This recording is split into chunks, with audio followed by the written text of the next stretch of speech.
As someone whose child was abused, I have gotten a comment a lot from people that are like, oh, you are much better than me. If I found out my spouse did that, then I would have killed them.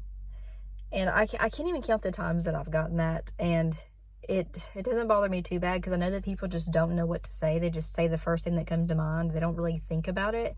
But every single time I'm like, no, you wouldn't. Who's going to take care of your kids? You go and murder their father or whoever, and you're going to be in jail, prison. Maybe they might help you out a little bit since you had a reason to do it, but you're most likely going to be in jail, and your children are not going to have a mother or a father.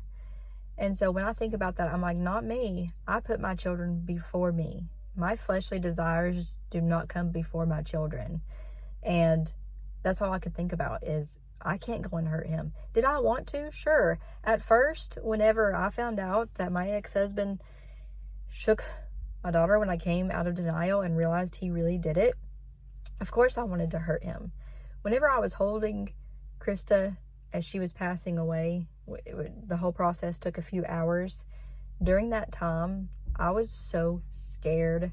I was so, just feeling such physical and mental pain that even in that moment, after I had come to terms with what was happening and what happened the past few years with shaken baby syndrome and her surviving that, in those moments, I did have those thoughts of like, I just want to kill you because of what you have done. Watching my daughter die, I am holding her as she is dying. This should be you, not her. Like, I had those thoughts, but I didn't go out and kill my ex-husband just because I was angry that my daughter was suffering, that she was dying, and then leave our older daughter, who is still alive, with no parents, with no mother. Like, no, that makes no sense to me.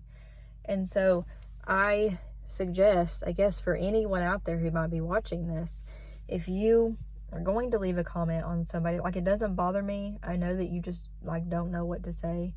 But if you hear anyone else talk about child abuse or something like that, the comment, I couldn't have done that. I would have killed him. There's no way I would have let him get away with it. Like, those comments are not helpful. They're not helpful in any way, because you don't know why the person has made a choice not to go hurt them. You don't know why the person, is doing what they're doing in the position that they're in. You don't know the full story, most likely. And so even if you do know the full story, it's still not a helpful comment. So let me think of something that you could say instead. Maybe something like, thank you for sharing that with me. Like, wow, I can't believe, I can't even imagine what you've been through, but I appreciate you sharing that with me. What was your daughter's name?